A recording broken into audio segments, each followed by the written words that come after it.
Hello all, welcome to my channel Crystallized Science. So this is a continue video for chapter number 14, that is our natural resources. Right. So in the previous lecture we have learned about photosynthesis process.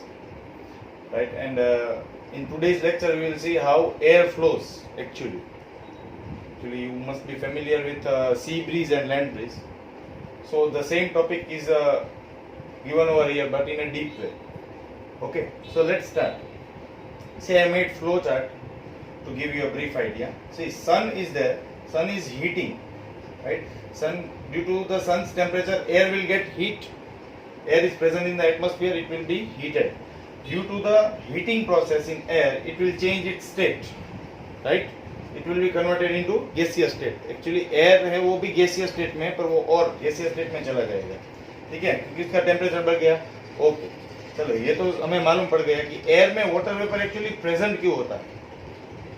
Air के अंदर water vapour आता कहां से है actually. तो देखो ये heating process जो है वो एक तो वाटर बॉडीज में होती है, उसका ब्रीफ डिस्क्रिप्शन मैंने नीचे पूरा अलग से दिया है. दूसरा ट्रांसपीरेशन प्रोसेस होती है. ये ट्रांसपीरेशन प्रोसेस होती है प्लांट्स में, ठीक है ना. और कई सारे लिविंग ऑर्गेनिज्म में भी ये प्रोसेस होने वाली है. उसके कारण वाटर वेपर चला जाता है एयर के साथ, ठीक है. देखो सन है वो गर्म करता है तो एयर को गर्म करेगा, ठीक है. तो उसके कारण वाटर वेपर प्रोड्यूस होगा. उसके साथ मेन वाटर वेपर का प्रोडक्शन कौन करता है, ये सब चीज वाटर बॉडीज मतलब कि ocean, rivers, sea and lake. Transpiration process करती है जो प्लांट्स में होती है. और लिविंग ऑर्गेनिज्म में जो हमारी लाइफ साइकिल होती है उसमें भी जो water in the form of perspiration बाहर निकलता है वो सेल्यूलर प्रोसेस से जो होती है उससे भी वाटर वेपर फॉर्म होकर एटमॉस्फेयर में चला जाता है, ठीक है. ओके, अभी एक हम ये नया टर्म सीखने वाले हैं जिसका नाम है convection current. Name is convection current. The current which gives us direction for movement of hot and cold air is called convection current. एक ऐसा करंट मतलब कैसा होता है, देखो उसमें कुछ वेरिएशन आता है, ऐसा अल्टरनेट होता है, ठीक है, जिसमें हॉट और कोल्ड रीजन दोनों की आपको डायरेक्शन एक साथ मिलेगी. वो वाले करंट का नाम होता है कन्वेक्शन करंट, ठीक है. आपके टेक्स्ट बुक में एक एग्जांपल भी दिया है कि एक बीकर में आपको अंदर जो मोमबत्ती आती है वो रखनी है, ठीक है. और ऊपर आपको इंसेंस स्टिक मतलब कि अगरबत्ती है उसको जला के रखना है. तो अगरबत्ती जो होती है मतलब कि इंसेंस स्टिक होती है, it will release some flame and that flame will give you some smoke direction. That smoke direction is same as the direction which is indicated for hot as well as cold air. जो smoke निकलेगा ना उसका direction same होगा जो hot और cold air के लिए होगा. एक्सपेरिमेंट देखो फिर से रिपीट करता हूँ. क्या होता है कि एक आपको बीकर लेना है, क्लोज्ड बीकर, उसके अंदर आपको मोमबत्ती रखनी है, ठीक है, कैंडल रखना है. कैंडल रखा, उसको जला देना है. कैंडल को जला दिया, ऊपर आपको इंसेंस एग्जैक्टली बीकर के ऊपर आप जो इंसेंस स्टिक रखते हो वो इंसेंस स्टिक जो है राइट उसमें से ऊपर से फ्लेम निकलेगी. ऑब्वियसली अगरबत्ती में से धुआं निकलता है. वो फ्लेम की जो पैटर्न है इट इंडिकेट्स कन्वेक्शन करंट. समझ में आ गया. ओके, चलो अभी एक्चुअली वाटर बॉडीज में कन्वेक्शन करंट का फॉर्मेशन कैसे होता है वो हम देखते हैं. See we will take the diagram which we have used in a greenhouse effect. Sun is there, one blanket is there which is covering our earth, that is known as atmosphere, right. Two types of phenomena are given over here. In the first phenomena, some of the sun radiation are striking or it is incident through the water bodies and after reflection it goes back to atmosphere and it makes atmosphere warm. मतलब ये atmosphere को गर्म करने वाले. ये देखो ये first radiation देखो एटमॉस्फेयर को गर्म कर रहा है. दूसरा ये गर्म करेगा उसके पीछे का कारण है ग्रीन हाउस गैस जो आपको मालूम है. Which is the major greenhouse gas, carbon dioxide. Okay, चलो वो तो समझ में आ गई. दूसरे फिनोमिना में क्या हो रहा है, देखो यहाँ से गया, यहाँ से वापस गया, वहां से रीरेडिएट होके मतलब कि रिफ्लेक्ट होके वापस आ गया. एटमॉस्फेयर से रिफ्लेक्ट होके वापस आ गया कहाँ पे, वाटर बॉडीज में. जैसे ही वो रिफ्लेक्ट होके वापस आया उसके कारण क्या हुआ मालूम है आपको, उसके कारण ही तो ये कन्वेक्शन करंट है वो सेट हुआ. ये कन्वेक्शन करंट क्या है, इट इज द रीजन और it is the current which gives us the direction of hot and cold air. मतलब ऐसा हो सकता है थोड़े बहुत रीजन में हॉट एयर हो, थोड़े बहुत रीजन में कोल्ड एयर हो. देखो ऐसे होते हैं कन्वेक्शन करंट, ऐसे वेरिएशन वाले होते हैं जैसे मैंने दिखाया है, ठीक है. इसमें हो सकता है एक हॉट रीजन हो, नीचे कोल्ड रीजन हो. समझ में आ रहा है. So in this way convection current is set up. Now how this convection current creates wind, This is the next question that comes to our mind, right? So that we will discuss right now.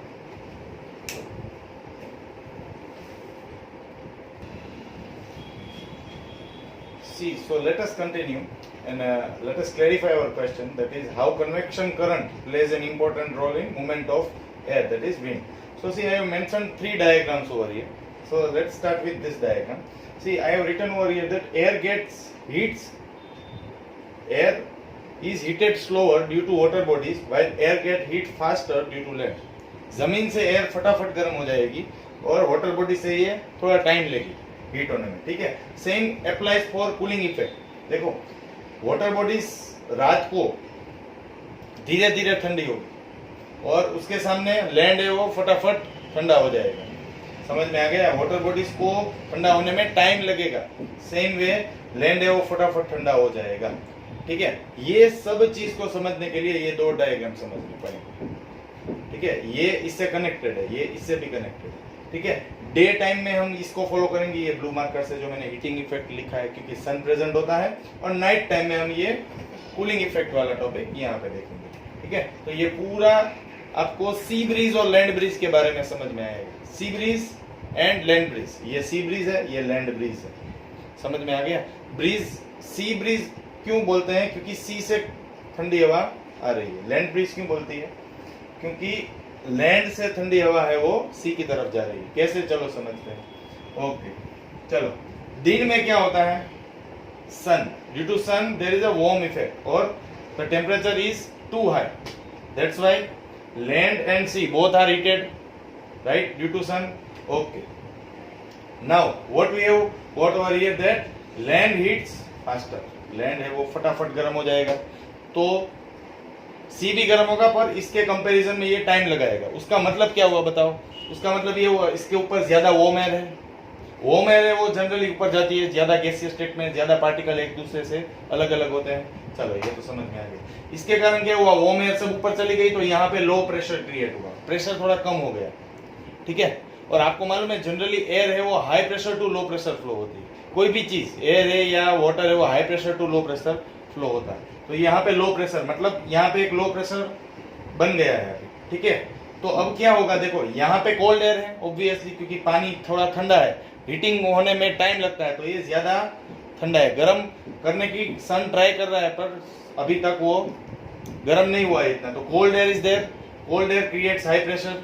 Now this high pressure will try to accommodate the space with a low pressure. उसका मतलब ये है कि high pressure वाली cold air है वो low pressure वाली warm air को रिप्लेस कर देगी, और ये लो प्रेशर वाली वार्म एयर है वो सब ऊपर चली जाएगी. यही तो कारण है कि आप जब कोस्टल एरिया में जाते हो और आप जब ओशियन मतलब कि उसके सी शोर में हो तो आपको ठंडी हवा मिलती है. यही कारण है. समझ में आ गया? राइट. तो this are the convection current flow. यहाँ पे high pressure region, this is a low pressure region, this is a cold air region, this is a warm air region, ठीक है. समझ में आ गया? तो देखो कोल्ड एयर कैसे अपनी जगह लेती है. वार्म एयर ऊपर गई, लो प्रेशर रीजन डेवलप हुआ, लो प्रेशर रीजन डेवलप हुआ, साथ में कोल्ड एयर ने अपना काम किया. यहाँ से जो कोल्ड एयर थी वो सब जाने लगी लो प्रेशर वाले रीजन. इसलिए ये वाली ब्रीज का नाम होता है सी ब्रीज. Sea breeze. समझ में आ गया? During day time sea breeze always flows. Okay, तो रात को क्या होता है भाई?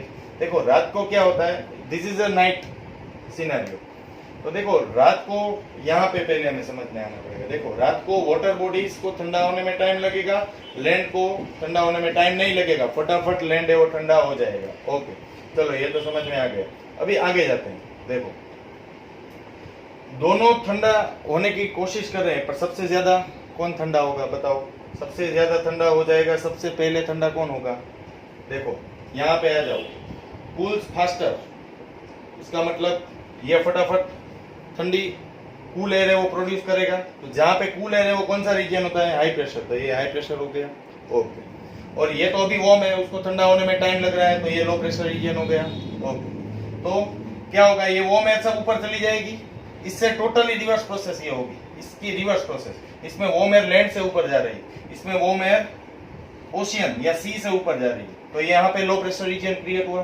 अब हाई प्रेशर रीजन मतलब कि कूल एयर क्या करेगा, ये लो प्रेशर वाली जो रीजन है उसको एकोमोडेट करने की ट्राई करेगा, ये यहाँ पे आ जाएगा। इसके कारण जो कूल एयर है जो लैंड में थी वो सब कहाँ चली जाएगी, सी में चली जाएगी। समझ में आ रहा है? तो ये सिनारियो होता है, ये नाइट में होता है, ये दिन में होता है।